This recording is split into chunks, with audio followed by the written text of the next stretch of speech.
안녕하세요. 자, 우리 모두가 가지고 있는 고민, 바로 모공이죠. 그리고 모공에 끼어 있는 블랙 헤드와 화이트 헤드. 두 개가 정말, 이 모공이 넓은 거는 보기 흉한 것뿐만 아니라 화장을 해야 되잖아요. 그럼 제일 문제가 우리 뭐예요? 화장을 했을 때 들뜬다는 거예요. 특히 모공 부분이 구멍이 싹 매끄럽게 시멘트 바르듯이 파운데이션을 발랐을 때 딱 덮이는 게 아니고 여기가 이렇게 구멍이 움푹 파여서 오히려 피부 좋은 사람들보다 화장을 아주 얇게 아주 조금만 했는데도 화장을 떡칠한 것처럼 보이죠. 화장을 일부러 그래서 더 잘 안 해요.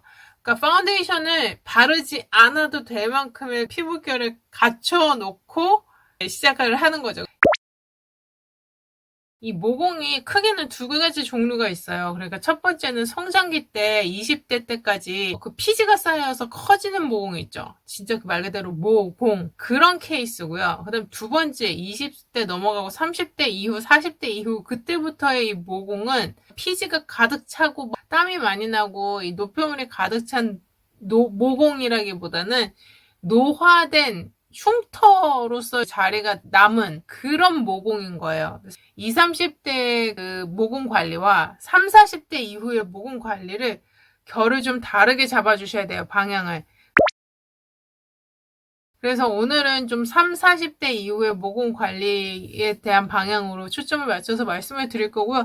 어차피 20, 30대 여러분들도 곧 늙을 거니까 미리 대비를 해두시는 게 좋겠죠. 오늘 영상에서는 특히 다른 영상에서는 보실 수 없었던 모공과 피지 관리 방법과 아이템들이 나오니까 나가지 말고 끝까지 시청해주세요. 자, 그럼 피지 관리와 모공 관리를 위한 스킨케어 루틴 시작할게요.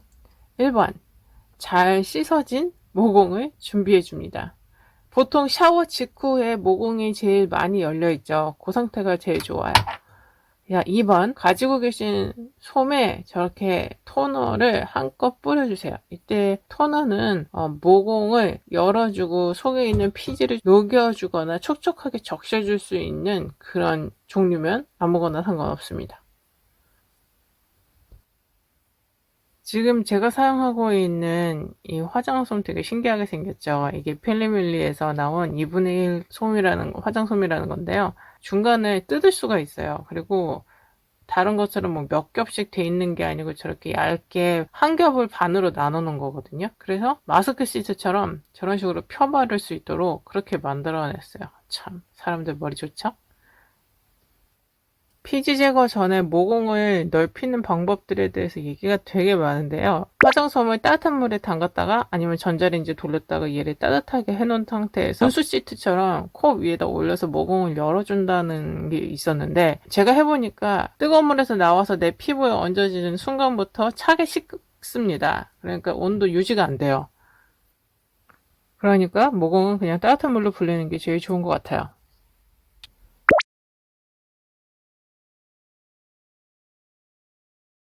모공 치료에서 가장 중요한 것은 모공을 줄이기 위한 세 가지 원칙을 지키는 건데요. 첫 번째가 피지를 줄이는 거, 두 번째가 모공 주변을 타이트하게 가꾸는 거, 세 번째가 피지가 증가하거나 절유되지 않도록 유지하는 게 중요합니다. 그래서 요즘 그 피지 제거 크림들 보면 수분 크림이라던가 유화 성분 함량이 굉장히 높은 것을 보실 수 있어요. 그래서 저는 오늘 오일 클렌저랑 계면 활성제가 들어있는 폼 클렌징까지 함께 섞어줄 텐데요. 이게 바세린만 단독으로 쓰는 것보다 이 세 가지가 골고루 조합이 돼서 들어가면 모공을 녹이면서도 또 그 모공을 부드럽게 유화시켜주는 작업을 도와줄 수 있죠. 그러면 모공의 크기를 크게 늘리지 않고도 자연스럽게 녹아서 배출되는 효과를 얻을 수 있습니다. 그래서 크림을 만들어 놓고 저렇게 먼저 오일로 기존에 있는 피지들을 좀 녹여줄게요. 자, 이제는 미리 만들어 놓은 모공 크림을 코에다가 발라줄 거예요. 저는 나비존 부위에 주로 모공이 발달해 있으므로 나비존 부위로 좀 넓게 펴서 발라줄게요. 이때 모공이 다 뒤덮일 만큼 이 바세린을 충분히 덧발라주시는 게 좋아요. 이불을 덮는다는 느낌으로 그렇게 덧발라주시되 너무 많이 발라주실 필요까지는 없어요. 딱 내 모공 속에 들어가서 피지를 녹일 정도만. 그리고 녹인 모공을 다시 그 바세린의 유분기를 촉촉하게 불려주는, 채워주는 그런 기능을 할 정도까지만 그렇게 발라주시면 됩니다. 이 스패츌라의 장점은 균일하게 바를 수 있다는 거예요. 제가 스패츌라 여러 번 제 영상에서 보여드렸는데 다이소 가시면 싸게 사실 수 있거든요. 올리브영이나. 그래서 스패츌라로 여러 가지 활용도가 높으니까 구입하셔서 사용해 보시기 바랍니다. 이외에 오일 성분을 사용하게 되면 좋은 거는 기름기를 빨아당기는 역할을 하거든요. 그래서 이 블랙헤드와 피지와 같은 노폐물 뿐만 아니라 우리 뭐 파운데이션이나 컨실러 같은 거 바른 다음에 그런 잔여물 남아있잖아요. 그런 거 역시도 이 오일 베이스 메이크업 제품들도 다 잘 지워낼 수 있습니다. 가끔 물어보시는 분들이 계세요. 이거 그런 계면 활성제나 클렌징 오일 때문에 피지가 녹아지는 거 아니냐 이렇게 말씀하시는데 맞아요. 그것 때문에 이 성분을 사용을 하는 거고요. 단지 작용 원리가 조금 다를 뿐이에요. 그 같은 이론을 가지고 작용 원리를 다른 데 적용함으로써 효과를 극대화한 거죠. 그러니까 오일과 계면 활성제가 이 모공 안으로 들어가서 하는 역할은 피지를 불려주고 계면 활성제는 그 불린 피지를 싹 녹여주는 그런 역할을 합니다. 그리고 나중에 이 피지가 녹아서 또는 이렇게 뽑혀서 밖으로 배출된 다음에는 이 기존에 갖고 있는 바셀린이 갖고 있는 오일 성분이 그 비워진 피지막을 이렇게 보호 오일막을 쳐줘요. 그러면서 그 비어있는 공간도 다시 새살이 차오를 수 있게끔 메꿔주면서 보호해주는 역할을 할 수 있는 거죠. 그리고 피지 분비를 증가시키는 일을 방지하기 위해서는 제가 누누이 말씀드리지만 먹는 게 굉장히 중요해요. 그리고 피부 표면의 온도를 서늘하게 하는 거. 피부 표면의 온도를 얼굴이 조금만 뜨겁다 싶으면 바로바로 쿨다운을 해주세요. 뭐 팩을 얹으시든 알로에 겔을 얹으시든 약간 그래서 피부 항상 온도를 서늘하게 유지를 해주시고 그 다음에는 이제 성호르몬의 문제가 있겠죠. 근데 저는 사실 성호르몬제, 피지 조절제 이런 거 먹는 거 경구용은 좀 비추해요. 왜냐면 들어가서 호르몬 작용에 영향을 끼치면 나중에 우리 완경기 들어서 발생할 여러 가지 문제들이 예상이 되기 때문에 그거는 비추입니다. 자, 그리고 이 상태로 한 15분 정도 방치하고요. 어떤 분은 최대한 30분까지 방치를 해서 오일을 불린다고 하는데, 저는 그렇게 하면 이제 나머지 피부들이 너무 건조해져서 저는 그냥 최대 15분으로 잡았어요. 그리고 무엇보다 제가 여기서 노리는 효과는 피지의 배출이 아니라 피지를 어느 정도 좀 녹이는 거기 때문에 유화 정도에서 오늘 그치면 됩니다. 제가 아까 말씀드렸죠. 피지를 오늘 당장 어떻게 한 번에 다 뿌리 뽑아보겠다. 이런 거보다는 좀 마음을 내려놓고 그냥 평생 천천히 함께 할 그런 단계라고 생각하시면 된다고요.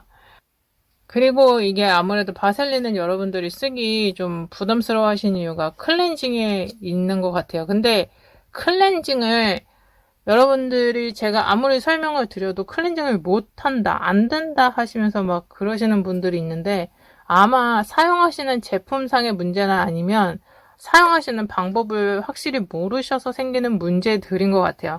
지금 보이는 저런 오일 클렌징 같은 경우는 기름은 기름으로 지워야 되잖아요. 그래서 기름으로 싹 지워내고 오일 클렌징 자체를 물 묻은 손으로 닦아내시면 안 돼요. 마른 손으로 오일 클렌징을 비벼가면서 살살살살 기존에 가지고 그 메이크업 잔여물이라던가 이런 거를 닦아줍니다.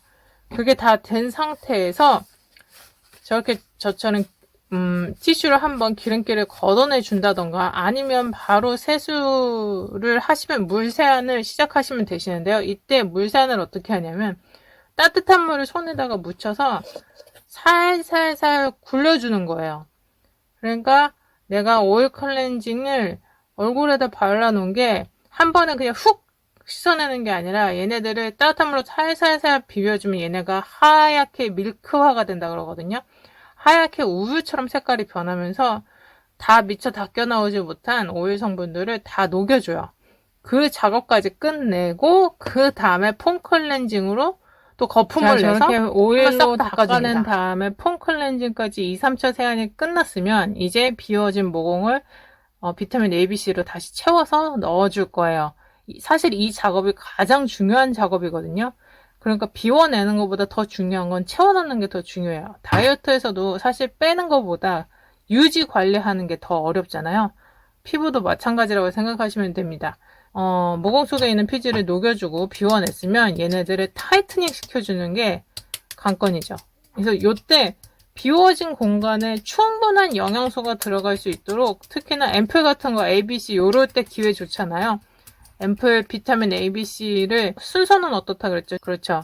C 먼저 쓰고 그 다음 B 쓰고 그 다음 A 쓰는 거예요. A 같은 경우는 비타민 A를 따로 가진 게 없으신 분들은 스티바 A 크림 있죠? 그거를 바르셔도 됩니다. 그래서 저렇게 공들여서 발라서 앰플을 쑥쑥 넣어주세요. 지금 저는 이제 비타민 B 나이아신 아마이드를 바르고 있는 순서네요.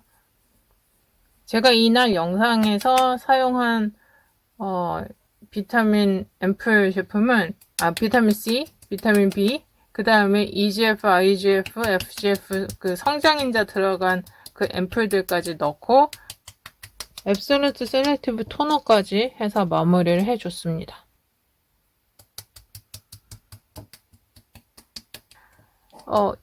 피부를 영양분을 넣어줄 때도 급하면 어쩔 수 없는데, 급하면 그냥 우리도 급하면 종합 영양 비타민 그런 거 그냥 하나짜리로 다 그냥 먹잖아요. 근데 그게 아니고 내가 어느 정도 시간이 되고 공을 들일 수 있는 여력이 된다, 그런 날들은 이런 식으로 관리를 좀 딥하게 해주는 거죠. 앰플을 하나하나씩 먹으면, 제가 요번에 이거 하면서 놀라운 거 발견한 게 뭐냐면, 정말 비타민 앰플을 하나씩 이렇게 촉촉촉 차곡차곡 쌓아서 먹여주니까 피부가 따로 수분크림을 바르지 않아도 그 다음날까지 촉촉함이 유지가 되더라고요. 근데 여러분들 그런 경험 있으시죠? 왜 수분크림이라 그래서 바르고 잤는데 뭔가 다음날 일어났을 때 얼굴에 기름은 번들번들 남아있는데 속이 땡기는 느낌. 근데 이렇게 비타민 앰플로 넣어서 그냥 차곡차곡 쌓아서 넣어주니까 그 다음날 일어나는데 속 땡김 느낌이 없는 거예요. 오히려 겉에는 좀 말라있는데 속 땡김 느낌이 없고 이렇게 피부가 촉촉한 느낌. 그 왜 우리 아침에 일어나서 입 움직여보면 알잖아요. 입가 막 건조해지고 이런 거. 그 느낌이 없어서 좋더라고요. 그러니까 여러분들도 꼭 해보세요. 자, 그리고 노화로 인한 모공 늘어짐을 개선하기 위해서 꼭 필요한 상피세포 성장인자 IGF, EGF, FGF를 발라줄 건데요. 이 앰플은 조금만 써도 상당히 개선된 효과를 느끼실 수 있어요. 다음날 정말 피부가 속부터 수분감이 확 차오르는 것과 그 구조가 좀 더 단단해지는 그런 느낌을 얻으실 수 있습니다. 그래서 이 성장세포인자가 들어가 있는 EGF 크림이라던가 이런 것도 되게 많잖아요. 근데 그거보다도 이렇게 순수 앰플로만 돼 있는 재질을 사용하시는 것도 추천드려요. 물론 복합적으로 다 들어있는 화장품을 쓸 때도 있죠. 기초 화장품 제품으로 나온 거. 그런 경우는 우리 급하고 빨리 발라야 되거나 아니면 오늘 정말 너무너무 모든 게 하기 싫어, 귀찮아, 이럴 때 쓰는 용으로 구비를 종류별로 해두시면 꾸준한 피부 좋아지는 습관을 들이기 시에 아주 좋습니다. 자, 그리고 마지막은 이렇게 세럼이라든지 아니면 수분크림으로 모든 제형을 무겁게 이불을 덮어줘서 눌러준다는 느낌으로 마무리를 해주셔야 돼요. 그래야지 이 기존의 앰플 정도까지 단계, 스킨토너 정도의 단계에는 얘네들이 알코올 휘발성 성분이 들어있기 때문에 내가 아무리 좋은 재료를 넣어줘도 어느 정도 휘발이 되거든요. 그거를 꽉 눌러서 다 이렇게 잠가주는 역할을 해주는 이것도 필요합니다. 오늘 내용이 유익하셨다면 좋아요, 알람, 구독 설정 부탁드려요. 그리고 공유도 같이 눌러주세요. 그럼 다음에 만나요. 빠이.